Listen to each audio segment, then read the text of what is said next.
me gustaría empezar con una anécdota personal, ¿no? Yo era un joven maestro de escuela, de esto hace ya muchos años, y un día llegó la inspectora al cole y dijo, pero vamos a ver, hay que ser científicos.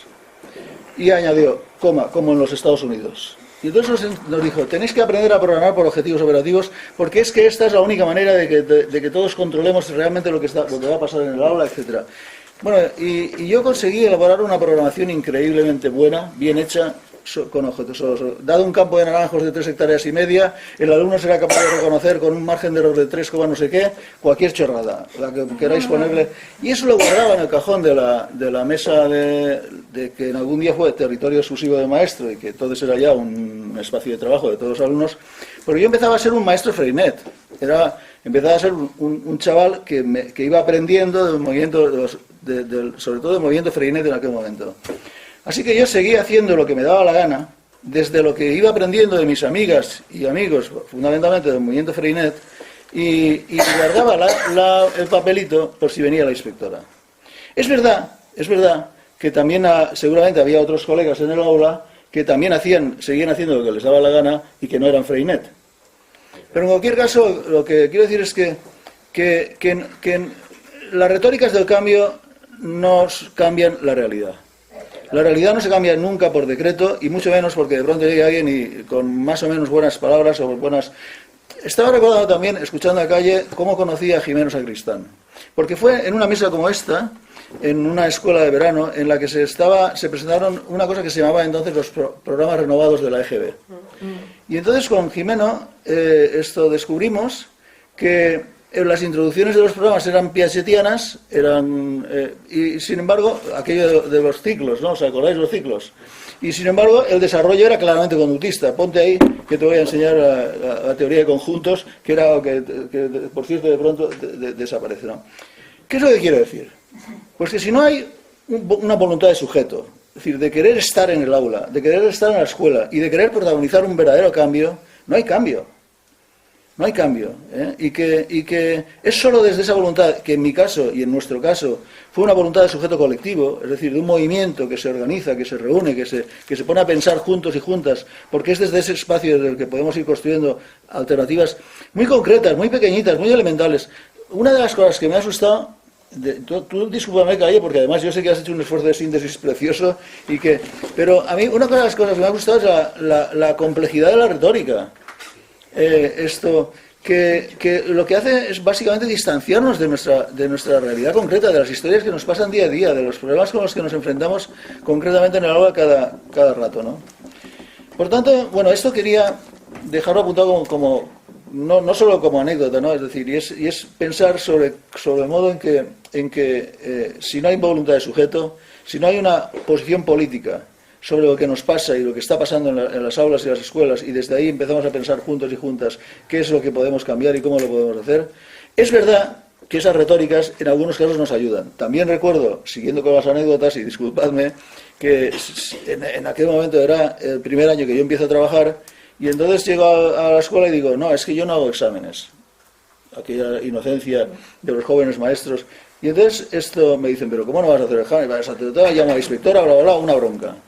Y entonces yo pillé la ley, y entonces la ley decía, es que la evaluación ha de ser continua, es que no, y entonces les demostré que el único legal que había en aquella escuela era yo, y que lo de hacer exámenes como hacían toda la vida, pues era más ilegal que lo que yo estaba. Es decir, que es verdad que a veces aquel librito azul donde ponía pues a mí me sirvió en ese momento para poder defender otra.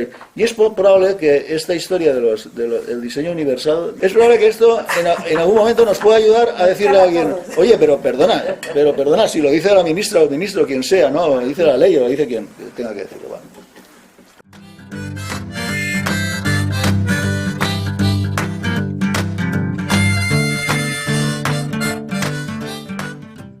Otra cuestión previa. Yo creo que este es un espacio donde estoy seguro, ¿no? Estamos defendiendo un proyecto público de educación. Bueno, pues un proyecto público de educación requiere un debate público para pensar un currículum entre todos y todas que tenga sentido, que valga la pena y que responda a una pregunta fundamental. ¿Cuál es el saber socialmente necesario? ¿Qué nos pasa hoy y qué necesitamos que nos pase en las escuelas? Y eso requiere procesos tranquilos, procesos participativos, calendarios, agentes, espacios como este, por ejemplo, ¿no? Cuanto más compliquemos con retórica y cuanto más esas retóricas vengan de arriba, más difícil es el proceso participativo. Más nos entretenemos en tratar de averiguar qué es lo que quieren y menos en pensar qué es lo que queremos nosotros. Por tanto, yo creo que si nos situamos en ese territorio del reclamo, de la reivindicación, de una política pública de educación, es necesario que empecemos a pensar que eso pasa por procesos participativos, procesos desde la base, procesos poquito a poquito, en los que vamos contabilizando, haciendo inventario de las pequeñas revoluciones que ya estamos haciendo cada uno de nosotros o de nosotras. Nada cambia de pronto y hasta entonces no había. Por ejemplo, continúo con las anécdotas. Recuerdo cuando lo de los famosos PCCs, cuando la famosa reforma, aquella con mayúsculas y en singular, ¿no? Llega la reforma, pero por ejemplo yo recuerdo una escuela, Pilar Tormo, que la conocéis algunos de vosotros, estaba entonces directora, que tres maestras estaban intentando conseguir que una escuela con una cultura claramente machista poco a poco fuera un poco más feminista. Y estaban haciendo un esfuerzo enorme, ¿no? Hasta Bebedeo consiguen que al final se enganchara con esta historia. Pero yo mismo estaba unos kilómetros más allá, en un seminario en otras escuelas, tratando de pensar sí o no a los deberes escolares, a los deberes en casa, ¿no? Pero es que un poco más allá había otra escuela que estaban trabajando sobre el arreglamiento de la escuela de medio, el enraizamiento de la escuela en el entorno. Eran pequeñas reformas, pequeñas revoluciones pedagógicas en plural, pequeñitas, poco a poco, y de pronto llega la reforma. Y recuerdo que Pilar me decía, como directora, he de hacer el PCC, que yo además lo escribo así, PCC, ¿no? Porque una cosa sería un proyecto de una escuela y otra cosa es el PCC, ¿no? Y ya, por cierto, aquello ya pasó, ¿no? No, lo digo porque cuando yo empiezo a que un joven maestro que obligan a programar por objetivos operativos, de pronto se convierte en un tipo que descubre que todo el mundo tiene que ser constructivista en 4 días, porque ahora, y cuando ya parece que teníamos que ser constructivistas, nos dicen que ahora lo que tenemos es que pensar en clave de competencias, y etcétera, ¿no? Y ahora lo del diseño universal de aprendizaje. ¿Qué pasa? Mientras tanto, ¿qué pasa realmente en las escuelas? Y hay una cuestión, esto sería para el final, pero lo digo por si acaso se me olvida luego, hay una cuestión básica en el currículum. O lo vinculamos al desarrollo profesional docente, o ponemos a los maestros y las maestras en clave de investigar qué es lo que pasa en las aulas, qué es lo que pasa con lo que enseñan, cómo se pueden conseguir hacerlo un poquitín mejor. Es decir, si no vinculamos el debate sobre el currículum al debate sobre la profesionalidad docente, lo que se plantea es una cuestión separada donde una cosa, por un lado está la retórica y por otra parte las prácticas que no sabemos. Por tanto, ¿y cuál sería mi tesis en esta cuestión? Porque parece que he entrado diciendo, bueno, mi tesis sería, pues mientras todo esto se va haciendo, mientras existan este tipo de retóricas, algunas ayudándonos y otras no tanto, pues no estaría mal que empezáramos a pensar en clave de políticas de desobediencia. O sea, lo que hice yo cuando me guardaba en la programación en el cajón, pero hacía otras cosas. Es decir, políticas yo lo he querido titular así, pedagogías de la desobediencia. Políticas en donde de alguna manera nos demos cuenta de que solo se avanza en procesos en los que no necesariamente nos sometemos a la burocratización, al incremento de la norma, a una intensificación en el puesto de trabajo de chorradas, dejadme que lo diga así de una forma coloquial, que impiden que nos pongamos a pensar. Mientras estamos diseñando no sé qué, haciendo no sé cuánto, se nos va de las manos la posibilidad de pensar, y de pensar juntos y juntas. Ya sé que estamos en una época en la que exactamente nos predican lo contrario. Individualízate, crece tú, ya se apañarán los demás, etcétera, etcétera, ¿no? Pero yo creo que esta es otra cuestión clave, ¿no?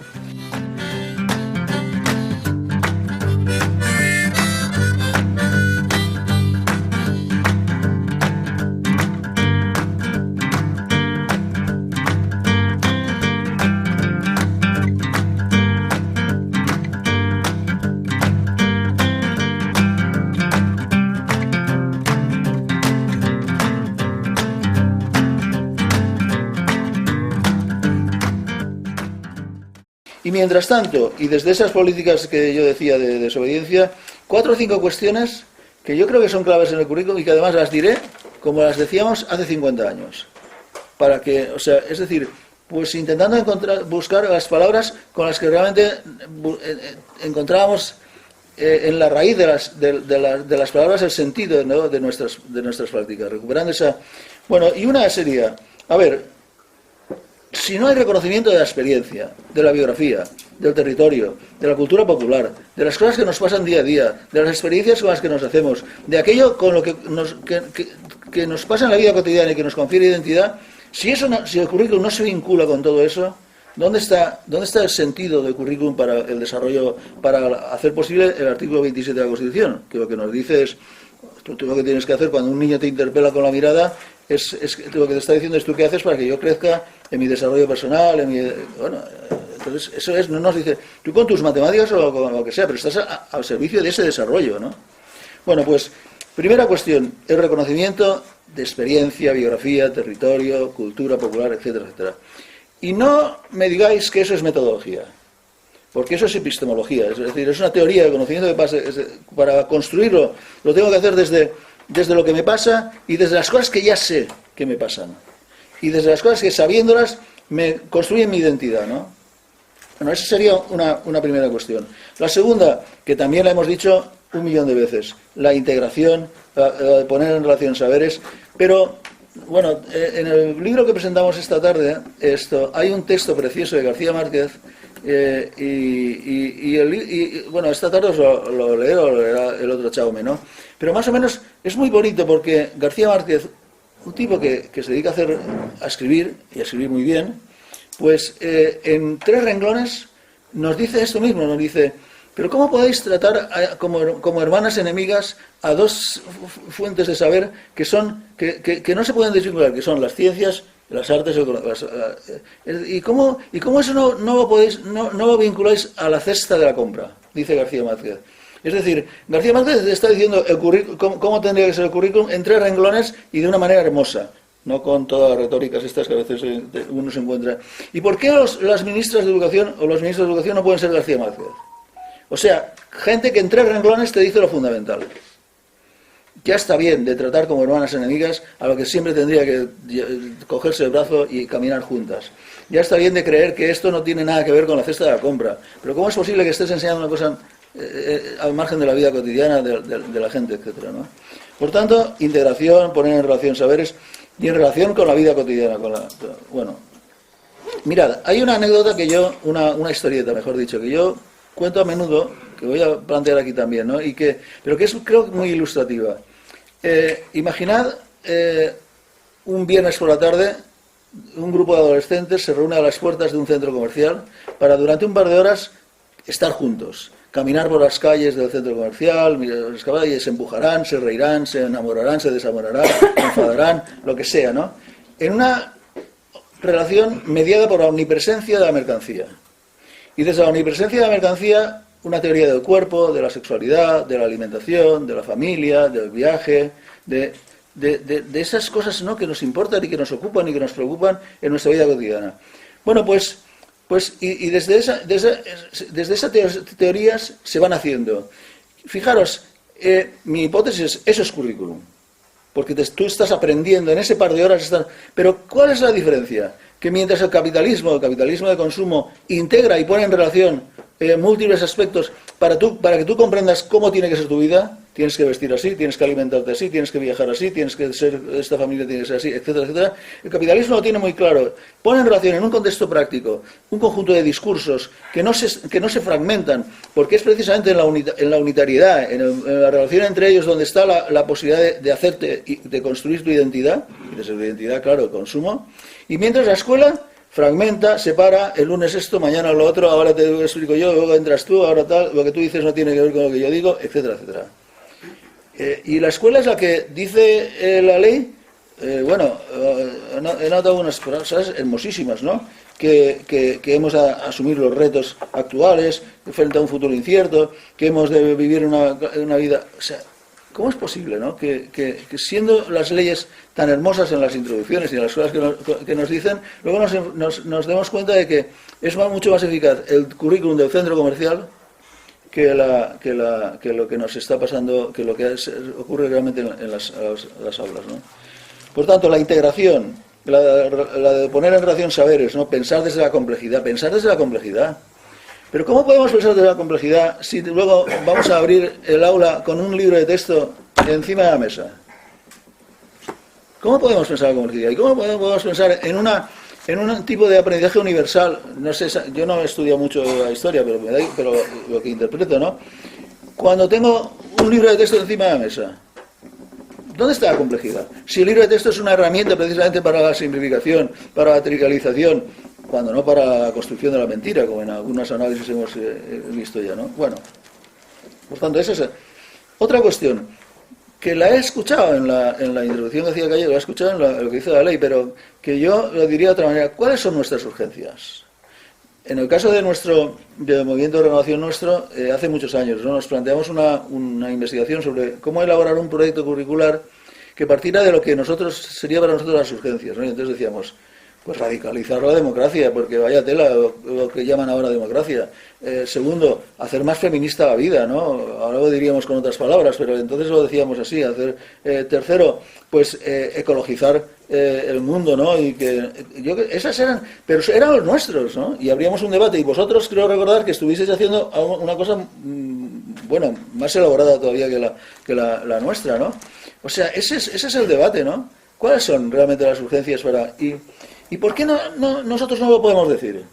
¿Y por qué de pronto aparece un texto con unas introducciones hermosísimas, como las que tú acabas de presentar, pero están tan alejadas de nuestro mundo laboral, de nuestro mundo que bueno, y esto realmente cómo se articula, ¿no? Bueno, las urgencias. Hay otra cosa interesante, ¿no? Y es la relación entre las pruebas estandarizadas. Calle decía, eso no te lo he entendido muy bien, que ahora ya no estaríamos trabajando tanto por los estándares, ¿no? Es que los han quitado. Sí, los han quitado. ¿Quiénes?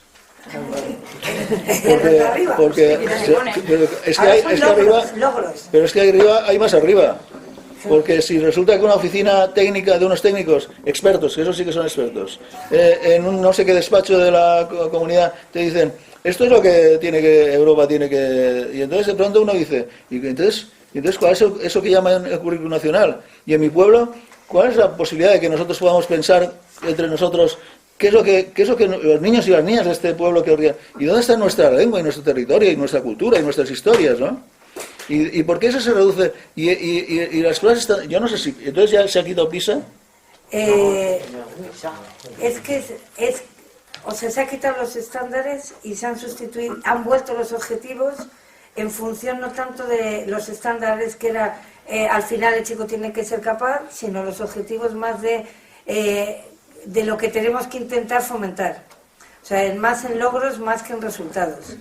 Ya. Bueno, es un poco complejo porque la terminología da mucho que decir. Logro y resultado es prácticamente lo mismo.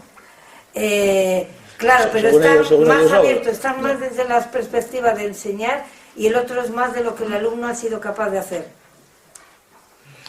Vale. Y eso tendrá relación con una cosa que tenía ya aquí apuntada que dice, pero ¿cuál es el conocimiento con valor de uso?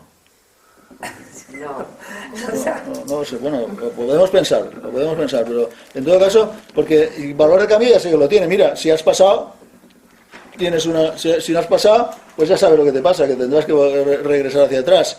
Pero o sea, el valor de cambio lo sabemos todos, pero el valor de uso, el sentido real que tiene para cada uno de nosotros y nosotras el crecimiento en el saber, en el conocimiento, en las herramientas que te aproximan a una explicación crítica y razonada de la realidad, eso, ¿dónde está y cómo?